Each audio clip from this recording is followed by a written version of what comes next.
Hello guys, मी संकेत कोर्लेकर स्वागत करतो तुमचं पुन्हा एकदा आपल्या नव्या कोऱ्या ब्लॉगमध्ये. जर तुम्ही इथे नवीन असाल तर तुम्ही आधीचे माझे ब्लॉग बघा. हे चॅनल आवडलं तर नक्की सबस्क्राईब करा. तर आज आपण जातोय क्षेत्रपालला, मुरुडमधील क्षेत्रपालला. आणि एक बोनस पॉईंट असा आहे की मी तुम्हाला क्षेत्रपालला जाता जाता दत्त मंदिरसुद्धा दाखवून देणार आहे की जे खूप जुनं आहे. तसंच तिथे खूप मोठी यात्रा देखील भरते. तर आपण पाहूयात, आस्वाद घेऊयात ह्या दोन नवीन लोकेशन्सचा आणि एन्जॉय करूयात. रोह्यावरनं तुम्ही हनुमान टेकडीवरनं स्ट्रेट रोड पकडलात की मग तुम्हाला हे दोन रूट दिसतात. एक भालगाव मार्गे मुरुडला जायला आणि एक केळघर मार्गे मुरुडला जायला.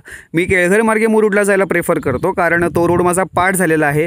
त्यावरती जे छोटे मोठे खड्डे आहेत ते देखील माझे पाठ झालेले आहेत. त्यामुळे माझ्या बाईकला मी कमी त्रास देण्याचा जास्तीत जास्त प्रयत्न करतो. तुम्ही जर तुमच्याकडे खूप वेळ असेल तर बिंदास त्या रोडनीचा. हा रोड देखील खूप चांगला आहे, सिनरीसुद्धा खूप चांगली आहे. पण जर का तुम्हाला लवकर पोहोचायचं असेल तर मग बिंदास केळघर मार्गेचा हाही रोड तितकाच चांगला आहे. सो निघूयात क्षेत्रपालला आणि एन्जॉय करूयात.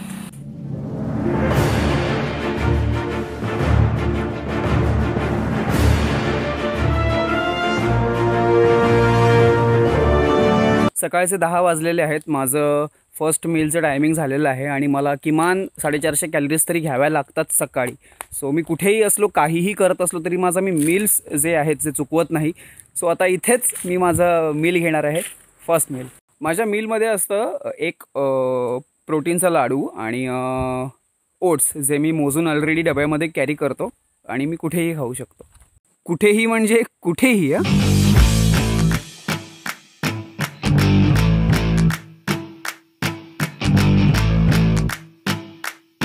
जर तुम्हाला डाएट टिप्स वगैरे हव्या असतील तर तुम्ही माझ्या इंस्टाग्राम अकाउंटला फॉलो करू शकता. त्यावरती मी स्टेटस अपडेटमध्ये कायम काही ना काहीतरी सांगतच असतो. माझं जे डेली रुटीन आहे ते मी अपडेट करत असतो. सो त्यांनी तुम्हाला थोडीफार हेल्प होऊ शकते. So if you want, please follow.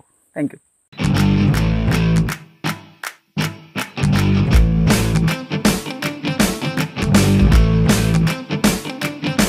लवकरच मी मुरुड ते रोहा सायकल प्रवास करणार आहे.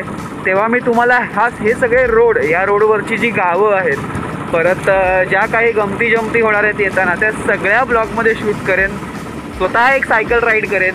माझ्या सायकलला गिअर नसल्यामुळे माझी अजूनच वाट लागणार आहे ती सायकल चालवताना. चटणी खूप आहे तिथे. पण तरीही जर जुनी लोकं एवढा प्रवास करू शकत होती तर मी का नाही, असा स्वतःला एक प्रश्न पडतो. त्यामुळे मी जरूर तो प्रवास करणार आहे.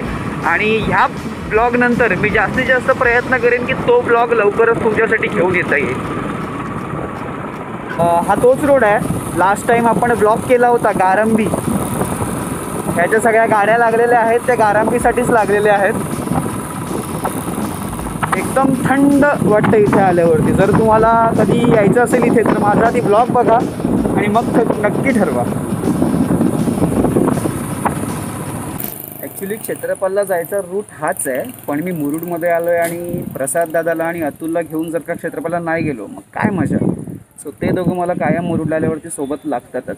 तर आता मी आधी त्यांना घेईल, पण त्या पण आधी आपलं नेहमीचं मी काम करेन. आणि हेच ते आपलं इम्पॉर्टंट काम, ते म्हणजे आजोबांसाठी जाताना शेव घेऊन जाणं. सो मी नेहमी इकडनं घेऊन जातो. आज जरा थोडी जास्त घेतो कारण मलाही खायची खूप क्रेविंग आली. मी पोहोचलो आहे, पण ऊन खूप आहे आणि अतुल ह्या उन्हात यायला तयार नाही आहे. सो आम्ही विचार करतो आहे की आता जसं ऊन थोडं कमी होईल तसं आम्ही लगेच निघू. सो फायनली आता आपण निघतो आहे. पहिले इकडनं मी आणि अतुल निघतो आहे. तिकडनं आम्ही प्रसाद दादाला पिक करणार. त्यानंतर मी डायरेक्ट दत्ताच्या देवळावरती जाणार. तिथे सगळं शूट करणार, तुम्हाला ते दाखवणार. त्यानंतर डायरेक्टली आपण जाणार क्षेत्रपालला. ही सायकल जी आहे ती मी रिस्टोर केलेली आहे. तिची जर का तुम्हाला मेकिंग बघायचं असेल, DIY बघायचं असेल तर प्लीज तुम्ही या लिंकवरती क्लिक करा, तुम्हाला बघायला मिळेल. तू कधी येणार आमच्यासोबत? हां, तू कधी येणार? कोरोना गेल्यावर येणार आमच्यासोबत? पक्का? हां, बोलवते बघ तुला ती. टाटा. आम्ही आता ज्या ठिकाणी चाललो आहे ते ठिकाण म्हणजे क्षेत्रपाल, ते एका जंगलात आहे. आणि तिथे जाताना तुम्ही शक्यतो चालत गेलात तर बेटर आहे, कारण तिथे चिखल आहे आणि त्यामुळे प्रॉब्लेम असा आहे की तुमची चाकं वगैरे तिथे रुतू शकतात. बट जर का तुम्हाला टास्क काहीतरी आयुष्यात करण्याची हौस असेल तर तुम्ही नक्की जा. सो आता इथे इकडनं डायरेक्ट लेफ्ट टर्न मारला की आपण आपल्या रूटला लागू बरोबर. सफर का था मैं सफर कर रहा. हे बघा इथे लिहिलेलं आहे दत्त देवस्थान. इकडनं आपल्याला आत जायचं आहे आणि इकडनं आता स्ट्रेट. वो ट्युशन वगैरे करून आलेलं आहे मुलगा बहुतेक. आपण मुरुडच्या एकदम टॉपला चाललो आहे जिथे प्रॉपर एकदम मुरुड क्लिअर कट दिसतं. तिथे आपण आता चाललो आहे.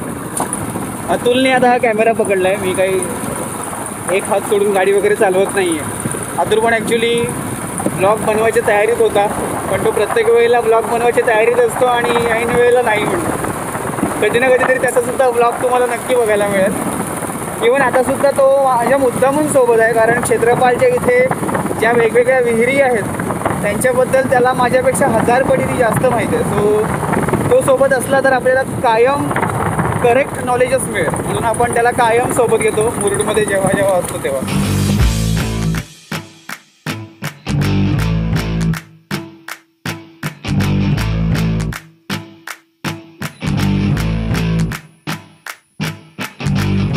फायनली आपण आता दत्त मंदिरावरती पोहोचलेलो आहोत. हे दत्त मंदिर आहे. ह्या देवळासोबत सुद्धा खूप आठवणी आहेत माझ्या. इथे खूप मोठी जत्रा भरते आणि ती जत्रा इतकी मोठी असते की हा जो सगळा तुम्हाला ग्राउंड दिसतोय तो पूर्ण भरलेला असतो. इथे जे ऊसवाले कोर्लेकर आहेत म्हणजे माझे काका, बंधू काका, तर त्यांचा देखील ऊसाचा स्टॉल असतो, नेहमी असतो, दरवर्षी असतो. अगदी खूप वर्षांपासून ती परंपरा आहे आणि त्या स्टॉलवरती पप्पा असतात, मी असतो, आमची पूर्ण सगळी फॅमिली असते आणि ते एक वेगळंच दृश्य असतं आणि खूप कमाल वातावरण असतं इथे जेव्हा जेव्हा यात्रा असेल तेव्हा. जर शक्य झालं तर प्लीज तुम्ही दत्ताच्या देवळाची जेव्हा कधी यात्रा असेल इथे तेव्हा प्लीज या आणि हा माहोल एन्जॉय करा. मी तुम्हाला म्हटलं होतं इकडनं सगळं मुरुड दिसतं. हे बघा,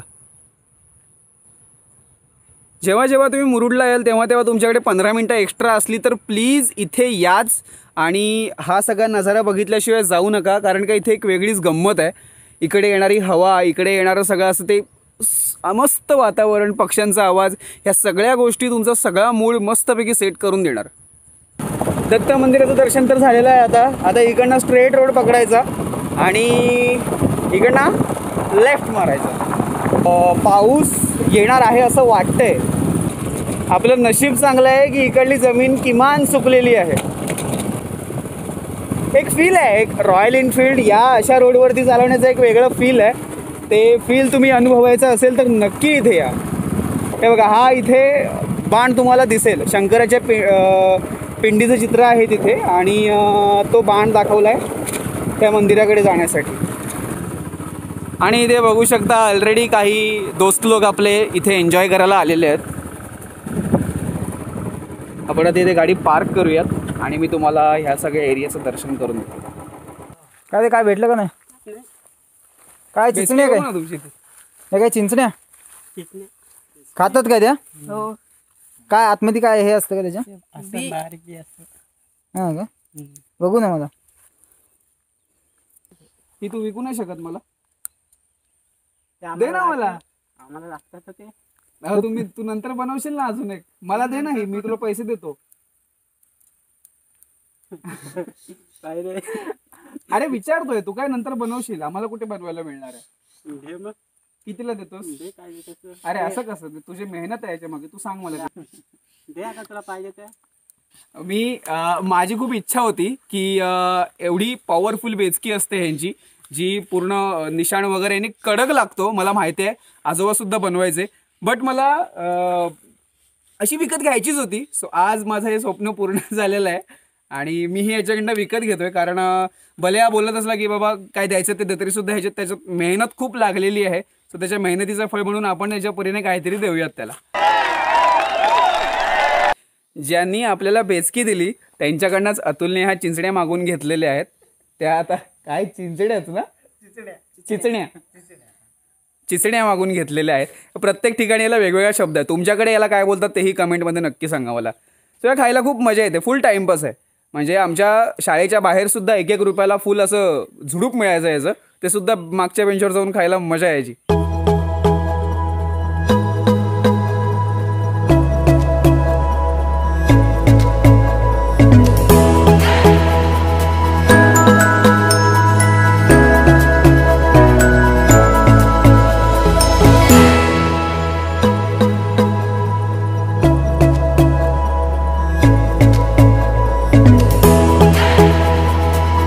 मंदिर बंद आहे, पण रोज इथे पुजारी येत असल्याने ते खूप स्वच्छ आहे. इवन लास्ट टाईम आम्ही ट्रेनिंगला आलो होतो, प्रसाद सरांनी जेव्हा आमचं ट्रेनिंग वगैरे घेतलं होतं कराटेचं, तेव्हासुद्धा ते येऊन इकडे सगळं क्लीन करत होते. एवढी साफसफाई आहे ह्या मंदिराची. तुम्ही बघू शकता एवढ्या जंगलात सुद्धा हे मंदिर आहे, तरीसुद्धा अजूनही केवढं साफ आणि व्यवस्थित आहे. इथे येऊन ह्या संध्याकाळचा आनंद घेण्यासारखं सुख नाही आहे.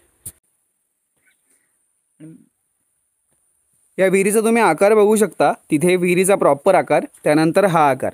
आता ह्याबद्दल आपल्याला अतुल थोडीशी माहिती देईल. तुम्ही मुरुडमध्ये जर बघितलं तर मुरुडमध्ये ही चावीच्या आकाराची विहीर ही मुरुडमध्ये एकच बघायला भेटेल आणि ही खूप पुरातन आहे. हिला चावीची विहीर किंवा ही शिवपिंडीच्या आकारासारखी आहे. म्हणजे ह्या साईडला आपण शिवपिंड बघितली की तिचा आकार बघितला तर कसा आहे, त्या आकाराप्रमाणे ही विहीर असल्यामुळे हिला शिवपिंडीची विहीर, आकाराची विहीर असं सुद्धा म्हणतात.